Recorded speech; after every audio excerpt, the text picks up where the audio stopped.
gets the shotgun snap for Pickens. Touchdown, Pittsburgh! Pickett to Pickens from 7 yards out. Yeah, I mean, Kenny's done a great job coming in as a young guy. You know, he never wavers his confidence in the huddle. We've had 11 games in 13 weeks here, which is a lot of football. You know, we're constantly turning around the field from one event to another. It's really a special time to walk Joe through and have him be really the first player that got to see the museum. I'm proud of, and I think it'll be a great experience for our fans. The city of champions. He's hit and he's set. Let's go! Touchdown, Steelers! The standard is the standard.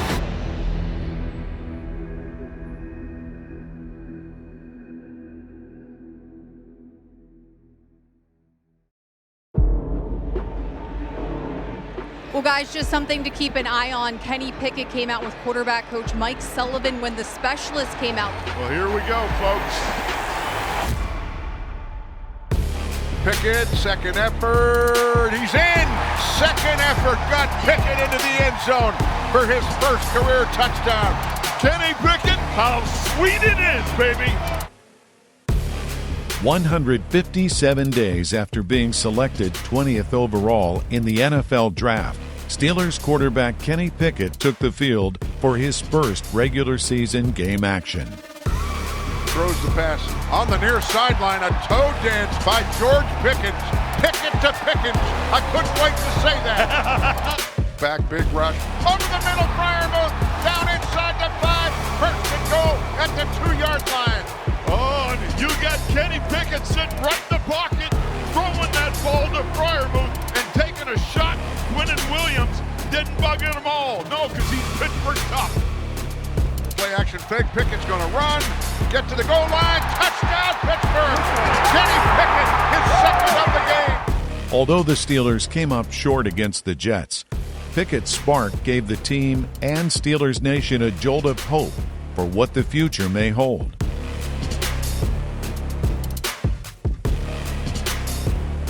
Back is Pickett. Throws it to the flat. Najee's wide open. He walks in for that Pittsburgh Steelers touchdown. Pickett's first career touchdown. There you go. Oh, that was just beautiful by Kenny Pickett. He is on his way.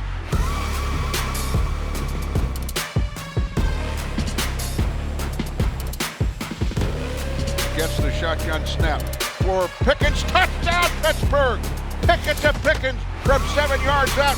Oh, that was just a ting of beauty. It's fourth down. Fires a pass. It is caught. And that is Pat Freiermuth in a tight window. They've been battling all night. Wow. Keep all that, boss. Yep, you too. It's gonna be better days. Head high, fighting all the time. I'm a competitor. I want to win. So obviously it's hard. It's never easy. Losing is never easy. So we got to get it fixed and get back to it. Coaches can say whatever they want. Everyone else in the media and fans can say what they want. But at the end of the day, it's down to us. So we got to figure it out.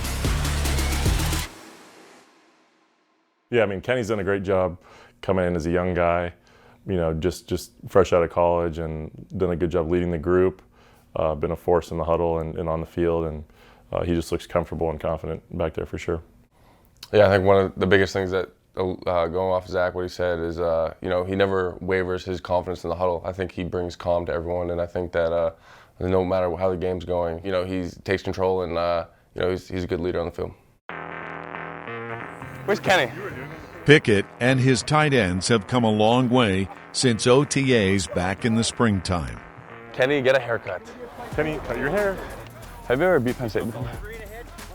I'm serious. It's a serious question. We got it. Your mic up, bro. Did you beat Penn State before, Kenny? No, I had to. Kenny, I had to. Here we go, Steelers. Freiermuth and Gentry have a special bond that started during the 2021 NFL Draft when the Steelers selected Freiermuth in the second round. Mic check.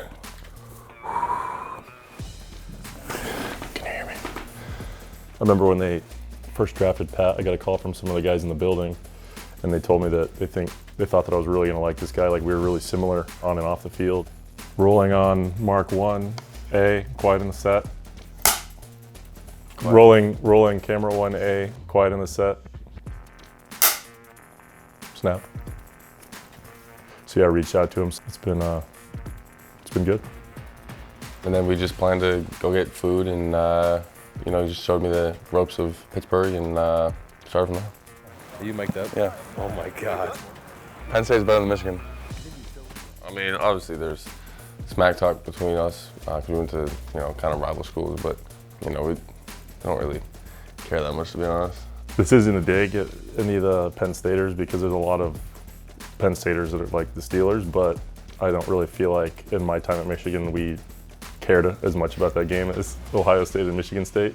Penn State, you know, we're unrivaled. We don't have any rivals, but everyone wants to be us. Is that what that means? Yeah. I didn't even know that. Yeah, so Penn State's always good, Michigan's always good, Ohio State's always good. It's always a good game. It's always like the top of the Big Tens, yeah. They may have been rivals in college, but as members of the Steelers, the tight end duo is inseparable and recently celebrated their unique holiday together. National Tight Ends Day. Yeah, I mean, it deserves its own holiday because it is unique. It's a collection of guys that put their hand in the dirt, but also stand up on a 2-point and run routes. So. And that is Zach Gentry, all 6 feet 12, on his way. Oh, what a great tight end screen. He can ramble, baby.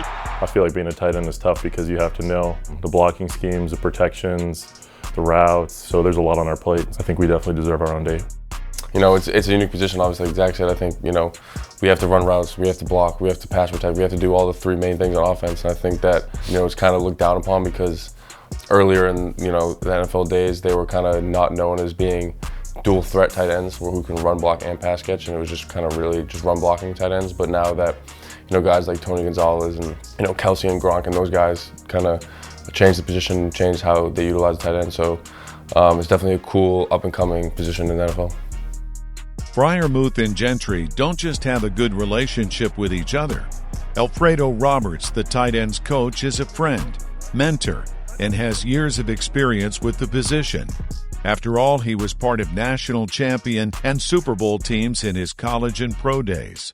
Fredo's great. He's, you know, one of our good friends, I guess you can call him, outside the building, and obviously in the building, you know, he loves us and he pushes us to become great. And I think that, you know, that's what you look for in a coach. You can laugh and stuff on the field, and nothing's always too serious, but it's serious at the same time. Yeah, I mean, I think that when he tore his hamstring running down the field in Cincinnati, I think that kind of like epitomized him as a coach and as a person. Like, he's so fired up that, you know, one of his players caught the ball and had some open space in front of him that he was running down the sidelines and just blew his hammy out. You know, I think that really actually just kind of like encapsulates him as a dude. I think one more thing also is, you know, he pushes us in practice and stuff like that, but he never takes the attention away from us on game day, because he always says, like, Sunday's our day to shine. And I think that he does a great job kind of doing his work behind the scenes and in practice and letting us go out Sunday and show what we're capable of. A tight end in the NFL needs balance. The balance of being a receiver and a blocker. The balance required to make acrobatic catches. And the balance of on-the-field work versus off-the-field fun. For Freiermuth and Gentry, their web series Grillin' and Chillin' has been an opportunity for them and the fan base to get to know some of the other players. You have to pick one. My dad doesn't have social, so my mom. Oh, boy, I can't believe he answered it. Oh, grab him. Oh, no dexterity in those big paws. No dexterity in those big, meaty paws. Well, thanks for coming. Was she your first kiss? She was one. Was your wife your first kiss? No, she wasn't. You're in for a spanking, my friend. Okay. Uh-oh. You're a dog? Yeah, I'm in the UGA, so. He's a dog. You see what I did there? You are a dog. What kind of dog are you? Doberman. Doberman? Yeah. The fun doesn't stop when these two leave the practice facility. With Halloween being last month, Gentry and Freiermuth decided to check out a local haunted house in the South Hills of Pittsburgh. Getting scared was to be expected, but coming from fellow teammates was a trick they were treated with. What's going on, y'all? It's Levo Wallace, Terrell Edmonds, Lincoln Fitzpatrick. We're here at 100 Acres Manor. We're getting ready to scare Pat and Zach. Man, stay tuned. We're here at 100 Acres Manor in Bethel Park. We're here at the haunted house and just ready to get spooky. This is awkward! Uh-oh. Stop. Okay. Oh my God. Oh God! Oh my God! I don't like that. I don't like it. What? Just don't listen to them! Okay. 5 feet to my stick, Okay. safe and they won't hurt. They're not good. They're bad monsters. Watch out! Watch out! What do you want? Shoot your kidneys, it'll be quick! Oh God! Oh my God! I'm sorry. You should not be out at this hour! Why? The streets are So not go. safe at night! Why? Behavior is completely unacceptable! I Oh don't God! take it! Oh my God! Oh God! Oh my God! Oh my God! Oh God! Look, that right, you'll get out of this alive!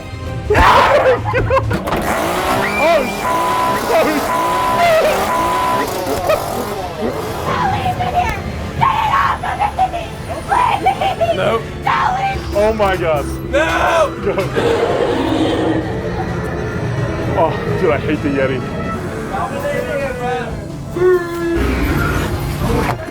Oh, God. I don't know. Yeah, okay, buddy. Okay. Oh. Oh my God. You can tell I was a mannequin or not. Oh God. Oh God.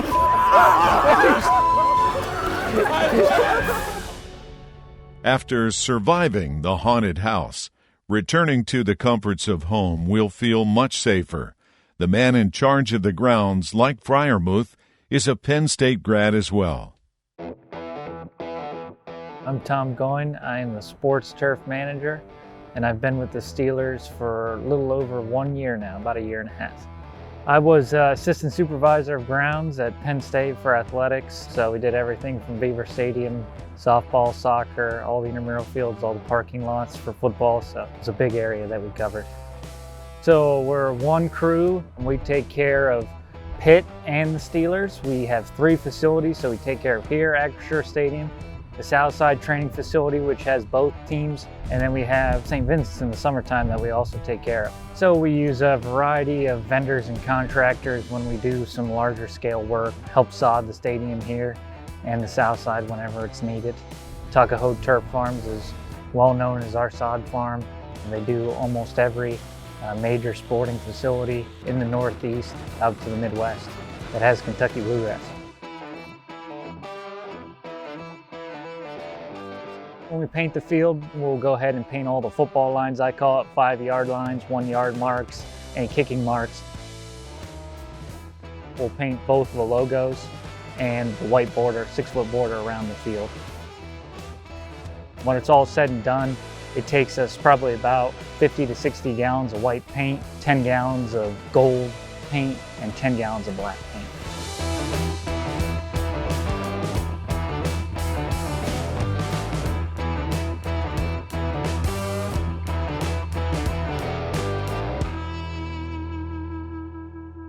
It's a really busy stadium. We host a lot of off-season events, concerts, things like that. So typically you're installing the field before the start of the season in a short amount of time, and then you go right into it with football. We've had 11 games in 13 weeks here, which is a lot of football. You know, we're constantly turning around the field from one event to another. One of those quick turnarounds happened in early October when Pitt hosted Georgia Tech for a Saturday night 8 p.m. matchup, followed quickly by a Sunday 1 o'clock Steelers game. Typically, it's an afternoon college game to an afternoon NFL game, but with that shorter time frame, it's important to be organized for us. We kind of go into it with a checklist of all the things we need to have done, but there was rain through the night, so made it a little bit more exciting. But it was a 28 straight hour day for majority of the crew between those 2 games.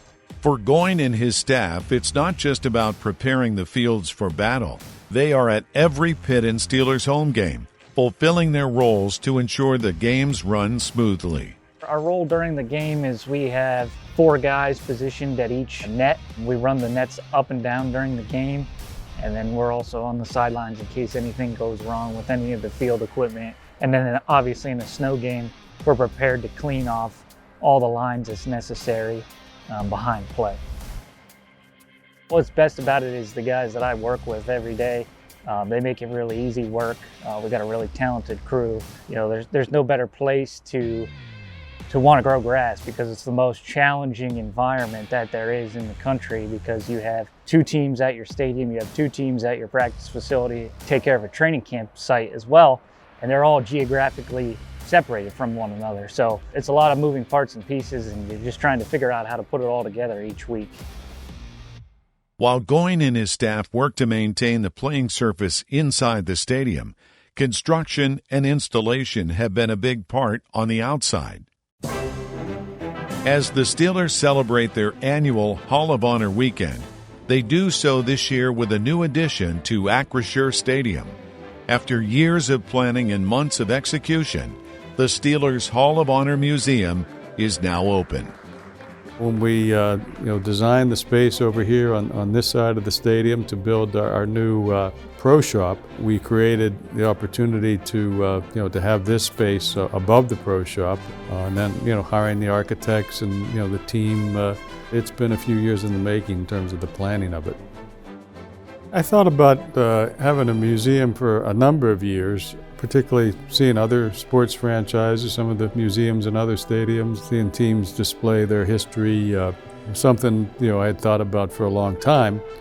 But really, when we started our Hall of Honor and created a space down in the FedEx Great Hall to display our plaques with the Hall of Honor inductees, I really felt like it was time to be able to tell more of the story of the members of the Hall of Honor, but the history of the franchise. A lot of thought went into it, and I'm happy we're finally opening the museum. The Hall of Honor Museum follows a chronological flow of the illustrious Steelers history, focusing on the key moments and people that made the history happen. One of the integral parts of the museum is the Hall of Honor. All of the steel footballs and plaques that used to be seen in the FedEx Great Hall now live in the Hall of Honor Museum.